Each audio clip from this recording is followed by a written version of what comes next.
Welcome back to your next episode where we interview experts and interesting people about midlife. I'm Louise. And I'm Amy. And today, personally, I'm completely overexcited to be in the home of Arabella Weir. Thank you so much for having us, Arabella, and welcome. Thank you very much. Arabella's a writer of several books. She's an actor, a comedian, one of the stars of BBC's Two Doors Down, which we'll discuss in a bit. And in case anyone's in any doubt, it was Arabella that coined the phrase, "Does my bum look big in this?" As part of one of her characters in the Fast Show, Insecure Woman.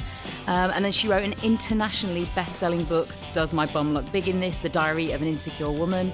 And she's currently touring the UK with her show that sold out at the Edinburgh Fringe last year.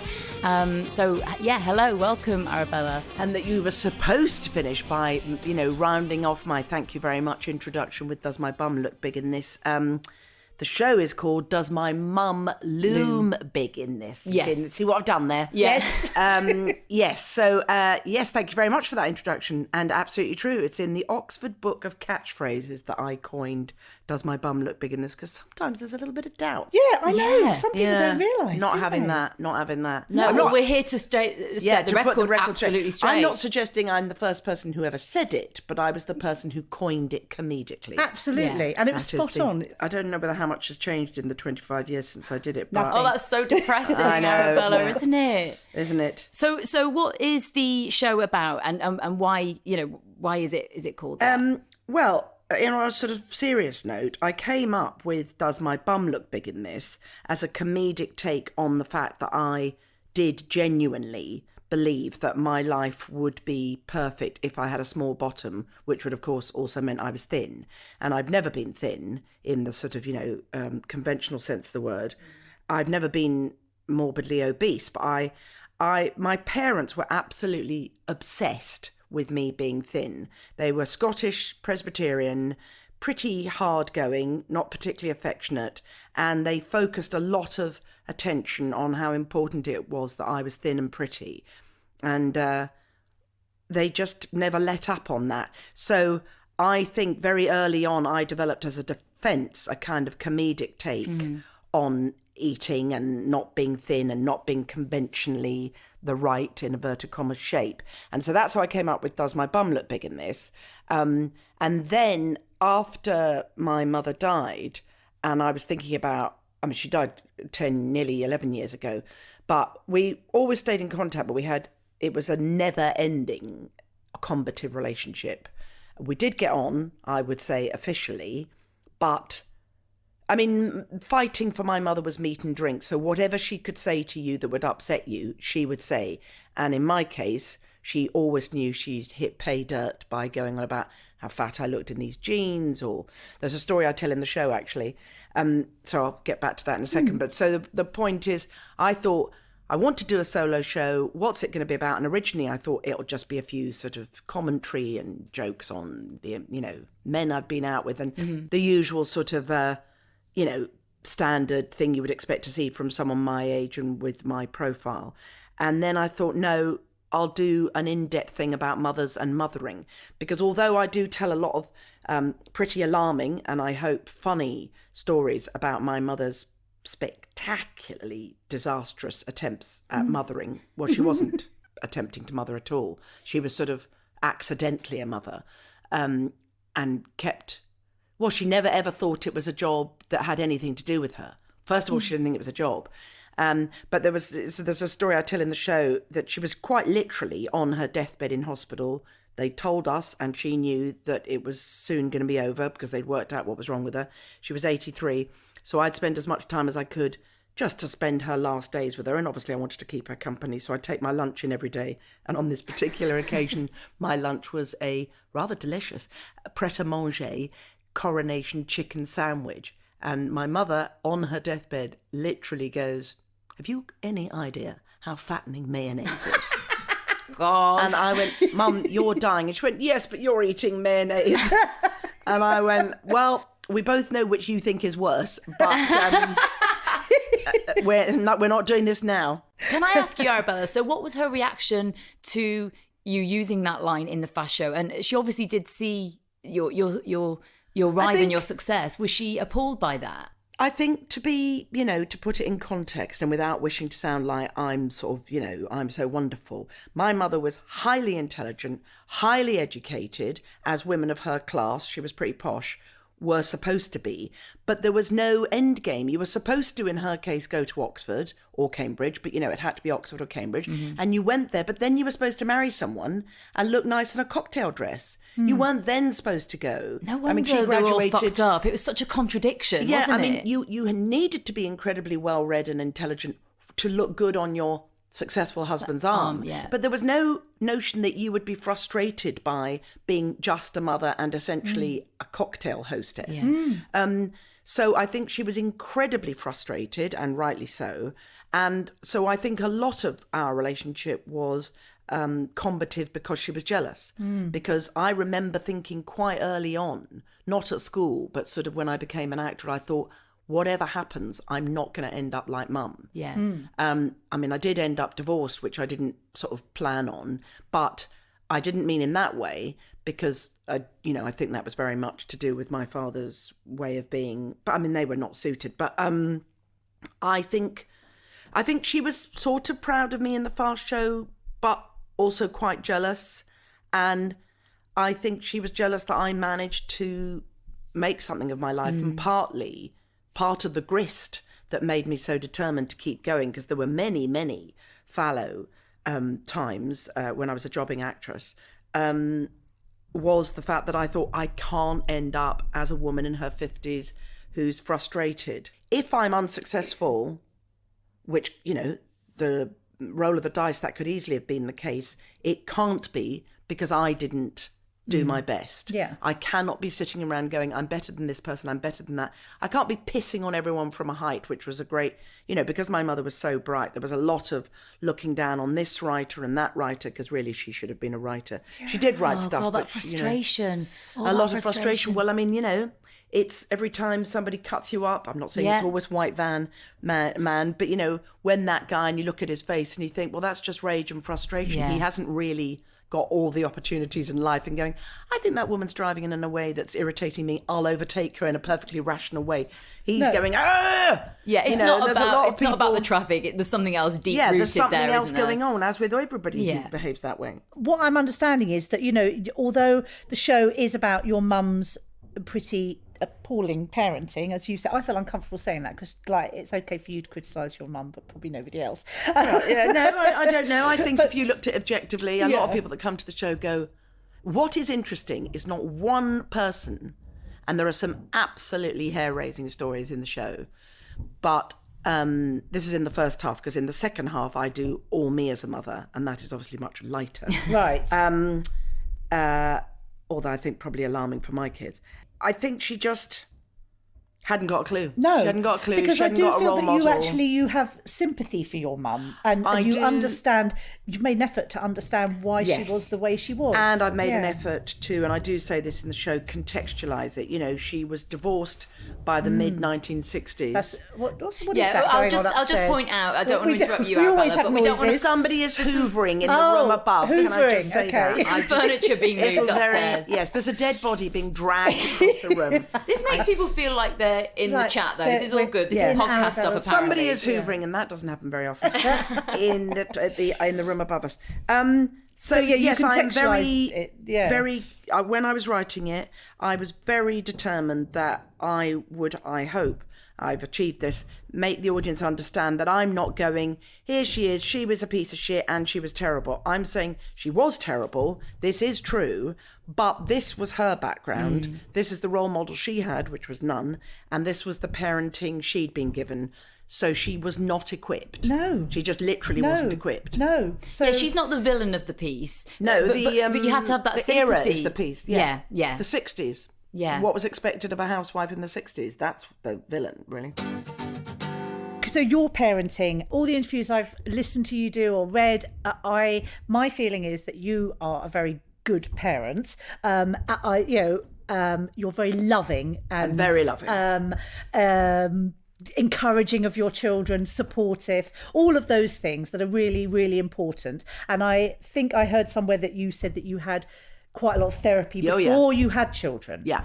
So in some ways, would you have had therapy before you had children? Would you be the fantastic mother that you are now? Well, I hope I am. I didn't have therapy in order to be a mother. My God, I wish I was that organised. Because I was thinking, that is so, I wish I'd done that. Brilliantly organised, wouldn't it? No, I had therapy because I realised when I was in my early 30s that I was the common denominator. And that's the key thing with therapy. I kept on going out with arseholes and kept on fucking up jobs and that sort of thing. And then it was just a friend of mine, actually a contemporary, just went, well, what's the common denominator? And I was like, what? It's everyone else's fault. It's nothing to do with me. No, you don't understand. He behaved like this, and then he said this, but then he like that. And then, and I went to that job and I did read the thing, and then they didn't, And it was a bloke, actually, a very old friend, a sort of brother, I mean, not blood brother, but who I've known since I was 11. And he just went, well, no, you're the only person. You can't do anything about anybody else. You're the only. And so I started having therapy, and it was group therapy on the NHS, the wonderful NHS, which I don't think you'd probably get now. Maybe you would. But it really, I would say, I didn't realise it as it was happening. But afterwards, I realised it changed my life because it made me know that I had personal responsibility for everything, and that you can only do your best. If somebody sacks you or chucks you or doesn't like you or something goes bad in a relationship or a work scenario, those things will happen, but you always have to know that you have done your absolute best. And that was how I approached being a mother when, as I say, I wish I was organised enough. Everybody should have therapy before becoming a parent, but if only that were possible. I think everybody should have a friend like that who would say, who are brave enough to say, what's your part in this? Yeah. Because sometimes when people are getting out their emotional baggage, you're kind of like, I don't want to kind of, just to somebody, actually a therapist pointed out to me, it wasn't about him, that friend, but when I said, I really want to say this to this person, and she said, well, you don't like her enough to say it. And I said, oh, what do you mean by that? And she said, if you liked her enough, then you'd say, you know what's going wrong? You're the thing. But people are afraid of the level of intimacy that will give you when you go to someone, do you know what? Actually, this is what's happened. And so most of us sit around going, oh, yeah, no, that is terrible that he did that. Or I'm so sorry to hear that. But it's the risk of somebody maybe seeing their arse and not talking to you because you're telling them the truth. But actually, if they don't talk to you because they didn't want to hear it. Yeah, and then that's exactly. their issue. That's a different thing. But you'll get a phone call in a year going, okay. Yeah. Or you get a letter. Right. And if they're the kind of person who's going, how dare you speak to me like that? You've got to understand that I am totally no one is totally the victim ever, unless they're in a plane crash or, where there's a sort of, but no one is ever. If you have a part in the relationship, whether it's work or love or whatever, you have agency, and everybody needs to realise that. The millennials need to hear this because the snowflakes. Do you know what I mean? It's like we've been talking about this on the train. You're really upsetting me. Oh, shut up. Yeah, I'm so offended. Now, if there is a pattern, it's that looking back on that pattern of, like you say, continuously, you've got a spanner in the works continuously. You have to eventually look and say, well, the one common factor here is if things are going brilliantly for you all the time, great, you probably don't need therapy, but there is nothing, I would say, more challenging than being a parent, and I would say that was times 10 for a mother. There will never be more out there inclined to make you feel like you failed. There will be the exhaustion, there will be the stakes are so high because you feel this unique attachment to this person, and then you think, if I give them baked beans 3 nights in a row or whatever, will I have given them a bad relationship with food? There's so much out there. It's overwhelming, that responsibility, isn't it? You've got to have but there's so much out there available to make you feel, oh God, look at that woman. She weighs nothing. She goes to the gym every day. She's got 5 kids. I bet she's brilliant. I bet there's no pasta every night for her kids. I bet there's no complex carbs, or rather it is all complex carbs and not whatever the bad carbs are. There's so much out there to make you, because you're imprinting these people. Yeah. And if But do you think your mum felt any of that at all? No, I really don't. She got pregnant very, very easily. She got pregnant many times. She had 4 kids. And I literally think she thought, if somebody had said to her, you need to know that above all else, this is a job. There is very little reward until later on, and it's mainly drudgery. because let's face it, it Oh, is it's mainly... give. You don't get anything back until they're... It's what did my stepmother, who I adored, said. She said it's the hardest job in the world and the one for which you get no training and no reward. Yeah. I mean, of course, the reward is the kid eventually, but, there's an awful lot of input and not much outtake. I think she literally thought that was nothing to do with her. It was a coincidence that you'd come out of her. Yeah. She was very grand as well, and I think... I mean, it's not that she was brought up in Downton Abbey, but she did sort of think menial things. If you'd said, can we read Proust in French with her, that would have been no problem. She'd have been well up for that. Yeah. But if you'd said, I need to be fed, there needs to be loo paper, not because I'm saying it's a woman's job, but because she was by this time a single parent, she'd go, why are you looking at me? Yeah. So she would go to the shops and buy these things, but if they ran out and she didn't want to go to the shops, it was like, why are you looking at me? And I think she just hadn't made the connection between the drudgery and being able to give birth to kids. But also she wasn't happy, was she? She was not a happy person. I was going to talk about mental health. I mean, it's a conversation that we're all having every day about spectrum and behaviour, and I guess... I think my mother was depressed. Yeah. I think she was long-term depressed. I think she had bouts. She was actually an incredibly funny and witty person, but I think ultimately there was... I mean, anger is depression, isn't she? So while she may not have been clinically depressed, she was certainly harbouring a great deal of anger and resentment, and she had been wildly overeducated. And actually did really, really clever. So, yeah, that's... But, combination if we're all that's- taking personal responsibility, then she should have thought at a certain point, okay, this is my responsibility. I must write the book or do the thing. But I guess that wasn't encouraged then. Now women are writing books as they're breastfeeding, aren't they? And publishing Now that's them. another problem. Can't we just have a baby be the size of a house, eat crisps and watch Judge Judy all day while we're breastfeeding? Surrender to yes, it. we can. Yes. It's just that now we're Absolutely. terrified we won't be able to get back out into the market. Yeah. Do you think that all this understanding, and I mean, obviously our podcast is sort of aimed at that midlife thing. Obviously, all these cogs and all the pieces of the jigsaw have set in.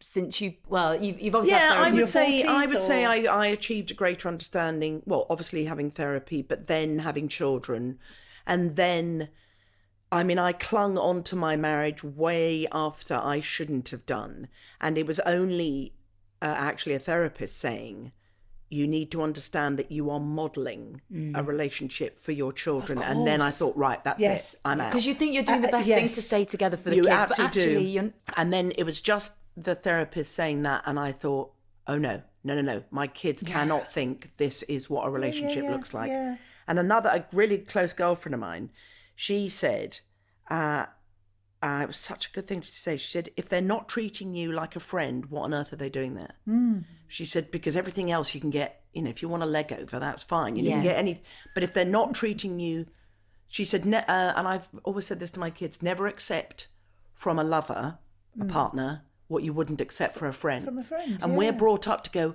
oh, look, he's in a bit of a bad mood and stuff. But if your friend were talking to you like that, you go, what are you doing? Yeah. What are you talking to me like this for? Yeah. You didn't leave my house. And yes, but I certainly did. So partly because of my parents' marriage, I was absolutely convinced that I had to stay with my husband. And then, so I think I've developed a great deal since. And that was quite a journey because I really didn't want to do that to my kids and was very reluctant to split up with him. But then I saw that I was being a better parent and that the three of us were having a better time without this toxic thing around. Yeah. And yes, so, and then that was the other thing, partly because of my mother. I had this thing in my head that I was convinced I would turn into the unhappy, unfulfilled person my mother was as a single parent. Right. And in fact, it was the reverse. I mean, I've got incredibly supportive friends, many of whom are my children's godparents. Not that that really matters. I've just got, that whole it takes a village. Yeah. So I had fantastic help with the kids when I needed it. I mean, practical help, because I was still working all the time. And, literally things like when I went on location for a couple of weeks in Glasgow, I needed someone to sort of live with the kids or they could go and live with them. And my closest friends all did that for me. And so I definitely think I've also understood my mother's position even better then, because she was a single parent, but without the network that I've had and also without any of the understanding of what kids need. I think she was so immersed in how miserable she was. Yeah. And I remember the sort of kids saying, "You're not going away again," and that was like a dagger to my heart. No. And then I thought, yes, but what I'm modelling for them is that you can be a good, efficient, lone parent and fulfill your own work and still be a good enough parent to them. A well-rounded human being, exactly. Winnicott, isn't it? Good enough. Yes, yes. So can we talk now about Two Doors Down? Oh, yeah.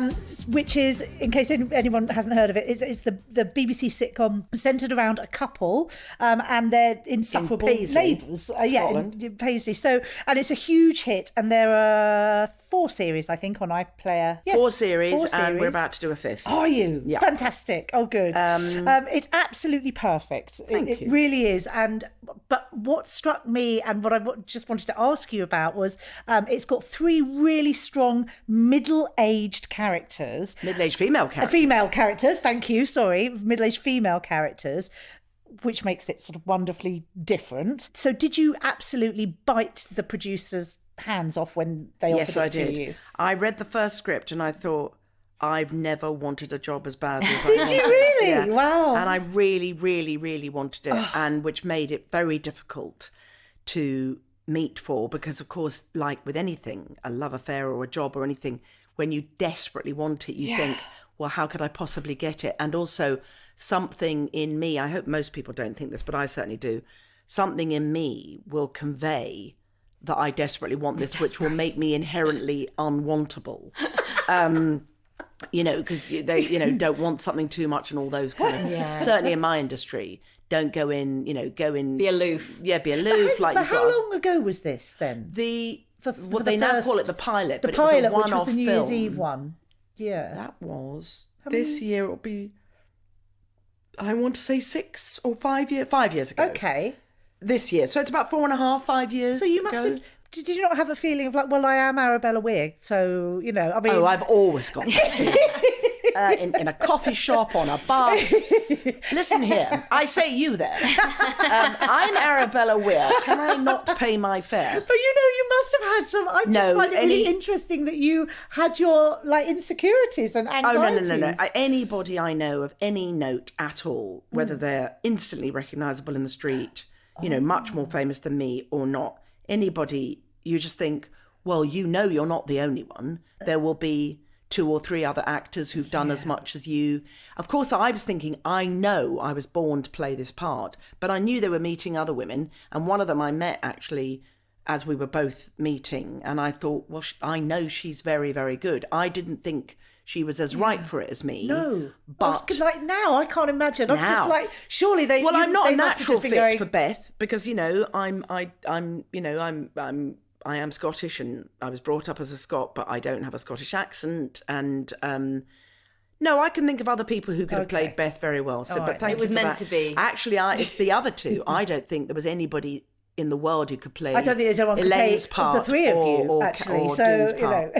Kathy and Christine. They're fantastic. They're fantastic. Yeah, but characters. I think one of the best things about it is, and because it's written by 2 men, one who's gay and one who's straight. I think the fact that it's got 3 such strong female parts is very and they're much middle-aged as well. And there's also and they're all over 50, The all over character 55. that plays Sophie, Christine's daughter, is a strong, but obviously she's much younger. Yeah.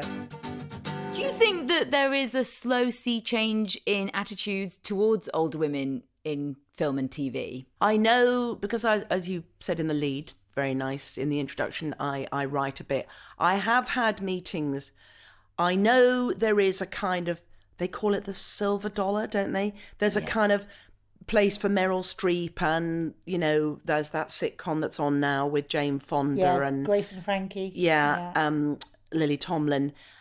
I'd be surprised if we catch up, because remember, these women are movie stars. Yeah. And they don't really look like Beth out of Two Doors Down, do they?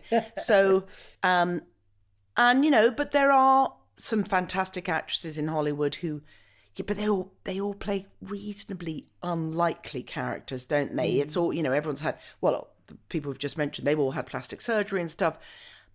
I know that they're trying to put older women in things, but I know as well that people are desperate for younger people to watch television. I think the median age of an actual TV program is 55 now, you know, and I know they're desperate to get kids to watch TV. And I don't know. What I do know, and I've noticed, is there's a sea change, is you wouldn't now in a writer's room or a producer's room go, well, she's too old. You wouldn't dare say that anymore. So, and that's you might notice, then, isn't it? and you might notice that you have only got people who are 28 in it, or whatever. But I think there is a bit of a sea change. I mean, really, it's about the right to be there that seems to be changing, your entitlement. But I'd be surprised if there's a massive sea change, mainly because people want audiences that will stay with them for 20 years, don't they? So they want to get people in their late 20s, early 30s. Because I'd read that the average television viewer is a woman and she's over 50. So I was thinking, well, those women aren't, you know, they're not sitting in the corner knitting, so they're going to want to see characters they relate to. And I assumed that Well, that's that would mean probably it would all... true. I mean, look, I'm sure that's true in Yeah. EastEnders and Coronation Street and all the big, you know, the big soaps that get watched all the time. But there also seems to be quite a lot of sort of young, glamorous people in those shows that you can, I think, I don't believe she lives in Yorkshire. With those lips. Yes, right. Where's she getting all that plastic surgery? Lindsay does a lovely liposuction down in Village. Or no, what's everyone has the the injections or the Botox. Botox. But you can get that at your dentist now, can't you? I don't know why I go to a dentist for that, but still. So there's a series 5 coming. There's a series 5. When will that be on our screens, please? I reckon it will be on the screen in winter 2020 or very early January 2021. Good. All right then, that's okay. Because we watch it, Paul and I watch it with our son Ned, our youngest, who's still at home, and he's 15, and it's just... Does he like it? He loves it. Does yes. he? He Lovely. finds Oh, it hilarious. Very good. And He's it's discerning though, it's Arabella. one of those- He's not your usual 15-year-old. It's one of those, because we, try and find things that we can all watch together, because otherwise he just goes to his room and, doesn't socialise. Right, with has us. he discovered Stathlet's Flats? Oh, yes. Watched all of that with him. Yes, yes. I've watched that with a couple of teenage boys. Absolutely Howlingly hilarious. funny. Yeah, really Yeah. funny. A couple of questions about this stage of your life.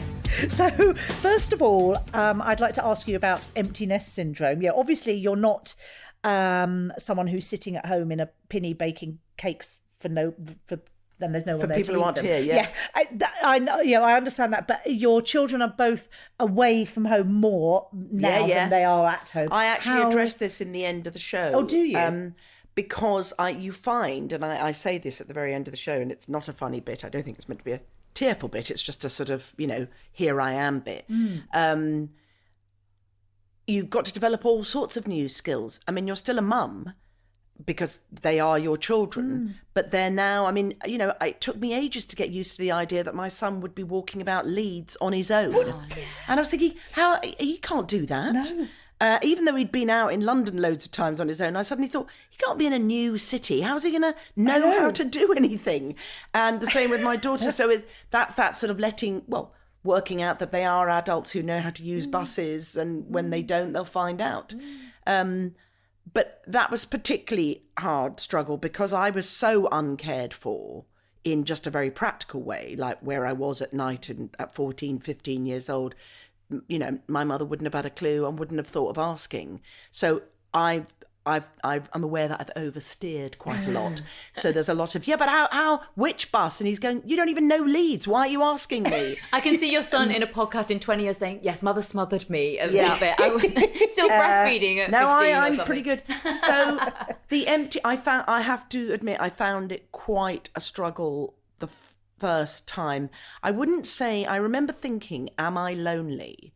And I'm lucky enough, because of my friends and because of my interests in life and because I'm still working, to say that I wouldn't say I'd experienced loneliness, but it for the kind of sadness that word connotates. But I would say that I missed the noise and the bustle and the activity and the presences.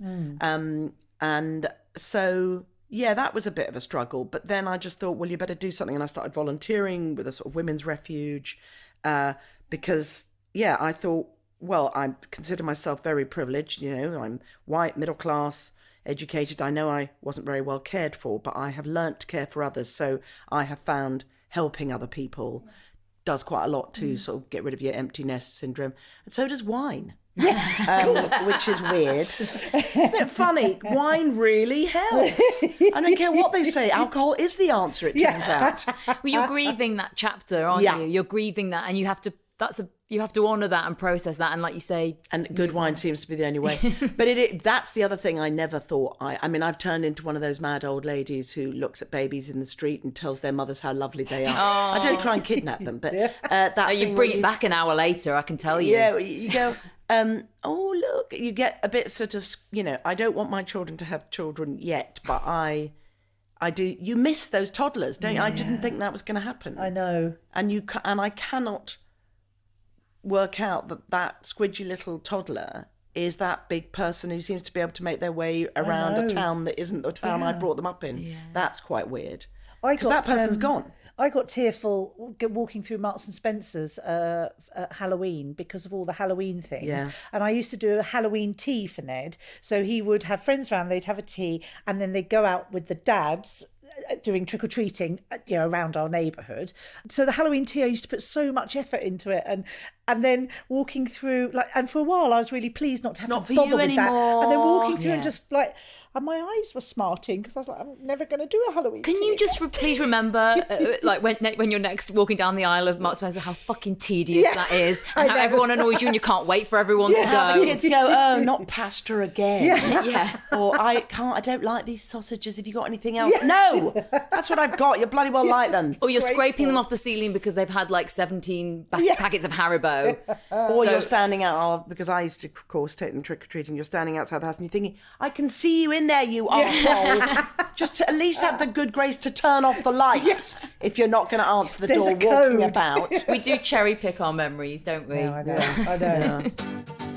So female friendships, you've actually spoken about that quite a few times, which is just so lovely. You know, it takes a village, like you say. You know, those friendships are important to you. More than important. They're central to my life. Absolutely central. Still. Oh my God, yeah. Even more so now that I'm, you know, my kids are not here. Yes, I have two very, very good friends I met on the first day. You know, I went to secondary school, a very unhappy, insecure little girl. I made two friends on the first day and they're still my closest friends. And we had similar backgrounds. We all had slightly crazy, not coping mothers who'd done that. 60s mothers. Well, there was a sort of, you know, divorce became much easier in the 60s, and there was a big rash of divorces without, I think, all these women understanding that they would be on their own, they would be financially poorer, and it would, not that they should have stayed with their husbands, but that it wasn't going to necessarily be Germaine Greer's life every day. Yeah. That there was going to be a lot of hardship with it. And I don't mean hardship like, you know, living on a council estate and working two jobs, because everybody I was at school with was middle class and privileged, but there were some real hardships. And not least of all in these two girls' cases, we had fairly, not neglectful in the other two girls' cases, but not, shall we say, not kind of Enid Blyton mothers. And one of the things I've always been good at, I would say, was my qualities, is I've always been honest. I have never I don't see the advantage of not telling people that you're low and depressed and needy and need help. What do you gain? You know, that's where, with all due respect, that's where men live. I can't tell this bloke at work that my marriage is falling apart, or that I'm worried I'm going to lose my job, or that I'm losing my hair, whatever it is, because men are brought up to think that guy will then think, oh, now I'm sort of better than you. Yeah. I'm a silverback, you're not. Whereas women share, don't they? Share and connect. And my only experience of sharing with women, I've been let down by a couple of women in my life, but by and large, my only experience is that you create really strong friendships in which people also know that they can be vulnerable and that you will help each other. It's not exclusive to women. I've got very good female friends, but I've got a few, just trying to think of them, I've got quite a few male friends, some of whom Yeah, all of whom I think have found the same thing. If I'm honest with them and ask for their help and their friendship and their care and their love, they can do the same with me. And that I would pride myself on saying I am a very good friend. I know how to be a very good friend. Yes. I may not be a very good partner, but I've been a very good friend. Oh. Well, like you say, if you need to get a leg over, you can go and do that. You can always get a leg there, over. You know, get Uber. I'm sure they'll be opening that Uber up leg soon. over. That's an idea. We were discussing it on the train, weren't we? About so you've got those old friendships. You've known those girls since 11, and you've probably got friends from when your little ones were little. But then, Yes, I've got some very good friends I made as parents. yeah. Do you tend to sort of make friends like Now? Yeah. No. I'm full up. I'm sorry, I don't need any more. Bye. Sorry, there's nothing available at the moment. No, of course I could make a friend now, but you do slightly settle, don't you? Yeah, I think it's you're a not funny one, chasing isn't it? it, are you, anymore? I mean, because I'm so sort of, verbose, and, I like to think of myself as good company. I get invited to quite a lot of things because people go, oh, you'd be a really good dinner party guest and all that sort of thing. And I'll go to that, but I don't find myself thinking, oh, this person's going to be my friend for life. But Because actually you're having all your needs met by your other friends. I would say that's pretty probably. much true. Yeah. My all the boxes are ticked. Yeah, good. I think, for anybody who is listening to this podcast who's maybe sort of, in their mid to late 50s, early 60s, and perhaps are on the verge of, getting a divorce or whatever. I'm just thinking about all the different people. And maybe then that's when you're kind of like, oh shit, I've actually invested everything in this marriage. I've got no friends. But have you, Well, that's a mistake. Isn't it? Because I think women are out there, aren't they? Also, I think it's very, very important. I've got a close friend who's sort of against her will, getting divorced, sort of. And I said to her, you won't be able to see it now, but you have no idea how good your life's going to be without. Because there is nothing worse than a not good enough relationship. Well, there's plenty worse than that. But what I mean is saying is there is nothing more kind of life sapping than a kind of, oh, yeah, he's in a bit of a bad mood. No, he doesn't really want to do that. A good friend of mine's mother has just been widowed at 80, I think she's 86, and the dad was like 89 or something. She is having the time of her life. She said, I can watch what I want on TV. I'm going out to lunch every day. And I went, well, what was your mother doing before? And she went, her dad, she had to ask her husband's permission to wear trousers. Shit. Wow. Dear. And this is not an ethnic minority either. This is a sort of, she just said, well, it wasn't worth it. Your dad would be in such a bad mood if I watched a programme that he didn't want to watch. And I mean, okay, I know we're also talking about a generational thing, but I think there really can be life after divorce, and it probably will involve your girlfriends, your really close friends, because let's face it, you're not sort of desperate for sex or whatever, and assuming your marriage was very unlikely, providing that. But it's like back to that thing of, if this person is not your friend, that you can come back from a hard day and go, oh God, this happened. Or even this guy tried to sit on this, he knew I was after the seat on the bus and he sat in front of me and I had to stand up. You just want someone, if they're not going to be at the very least the person who goes, oh, that sounds like a bummer. Yeah. Would you like a glass of wine, or shall I make supper and stuff? Then what the fuck are you doing there? Yeah. So if they're not going to be your friend, I think a lot of things get normalised, don't they? Yeah. Do you know what I mean? Like, just habits set in years and years. And I guess you're bringing all the baggage from your childhood. Your partner's bringing all the baggage from their childhood. And sometimes you just stay. But yeah, I think that's a brilliant message. Like, there is life after. Absolutely. Yeah. But you might have to put a lot of effort into it. So finally, what's really great about this stage of your life, Arabella? I know the answer to that. I don't imagine I would have admitted this even a few years ago.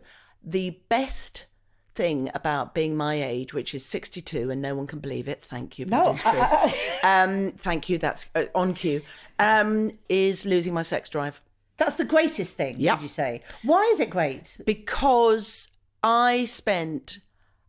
looking back, I wouldn't be able to tell you which strand was which, but I was always interested in attention from boys. That was a big driving force. I realise now probably a lot of that was to do with, if this boy likes me, then I am thin and pretty. Right. So and I would be fairly undiscerning. And a lot of my friends would go, he's not even like close to your level. And I'd go, oh yeah, but he likes me, lucky me. Validation. Yeah, validation from boys. And you're thinking, why would I need that? And then I I did fancy my husband and lots of men, but my husband in particular. And so there was love. I was in love with him. So the children did come out of being in love with someone in that unique way that is different to a friendship and is different to just fancying someone. And then I found myself single, as I say, a bit reluctantly, and then found myself having to work through that and being a single parent, and finding myself really thinking, well, what are they for? So if they're not going to be my mate and I'm going to really fancy them, what are they doing here? And then naturally, I think just that's biologically, not feeling that, well, I'm not that bothered. Yeah. So you certainly don't have the thing I definitely had in my teens, 20s and 30s, like, oh, hello, he's gorgeous. Yeah. And then you lose all sense. Yes. Yeah. I mean, there's an expression horny that works mist for comes men, down, which is, doesn't it? there's a great expression that works for men, which is when the balls are full, the brain is empty. There's a certain amount, depending on how healthy you are emotionally with women. Oh God, he fancies me. And you stop going, well, wait a minute, he's not good enough and he was just rude to me and I don't like what he did. Very much what I've tried to instill in my daughter and my son, but obviously from the other end. So I suddenly thought, girlfriends of mine were saying, oh, do you want to go on Tinder or go to this dating website? And I'd be going, but why? And they went, oh, wouldn't you like someone? And I went, no, I've got lots of really nice mates, male and female. I'm not lonely. I've always got a place to be if I want. I've got very, very good friends who are also neighbours. So if I'm going on my own, can I pop round and have my supper with you? They're always like, yeah, absolutely. Or should we go out for a meal or something?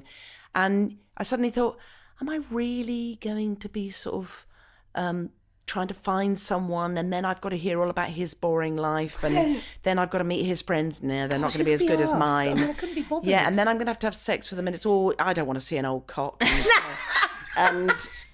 So, I mean, listen, I'm sure I'd be interested if he was 45.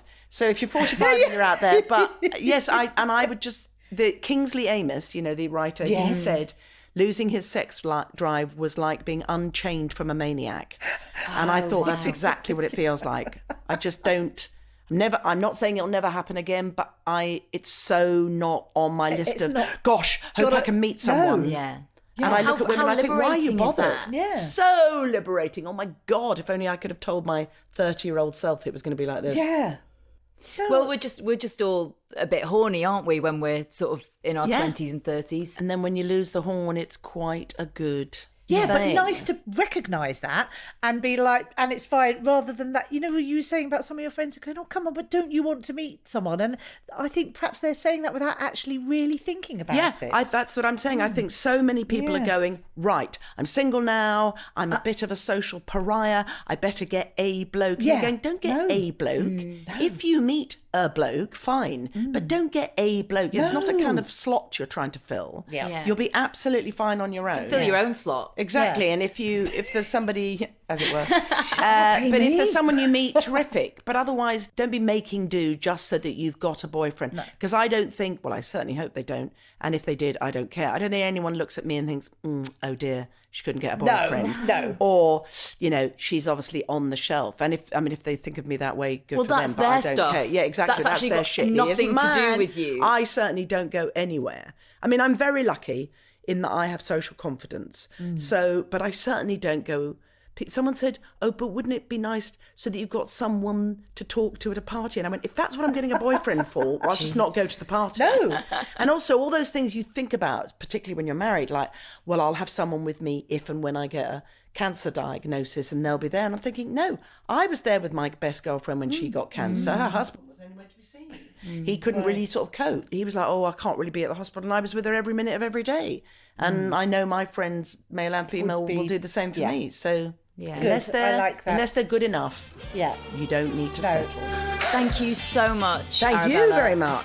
It's been so lovely to meet you. All the links for Arabella's dates and books and tours and merch and everything is going to be in the show notes. When do you finish this tour? I do this tour until the 12th of May, and all the details are on arabellaweir.co.uk. Thank you for having us in your lovely home today, and it's been lovely to meet you. Bye. Very nice to meet you too. Bye. Made by darkhorsedigital.co.uk. Shooting, live streaming and podcast production. Hello, this is Rich Wilson, host of the podcast Insane in the Membrane, where we talk to funny and interesting people about men's mental health. People like James Acaster. Because we won't talk about emotions because we think that's bad. We won't talk about feelings because that's bad. So they've had to rebrand it and go, it's mental health. You go, yeah. Mental. Our brains are so, yeah, I'm pretty clever. Okay, I'll get into my mental. Yeah, That's it. I like puzzles. And Rob Beckett. I've never even done a school play. I did some open mic gigs, did the Edinburgh Fringe, somehow got the telly, and I'm on the other side of the world in the jungle doing nights, following Anton Deck. People like Mark Steele. I hated being at home, and I didn't get on with me mum. My dad was in an asylum by then. I suppose we ought to talk about that, shouldn't we? Given the premise of the podcast. Search Insane in the Membrane from wherever you get your podcasts. Brand new episode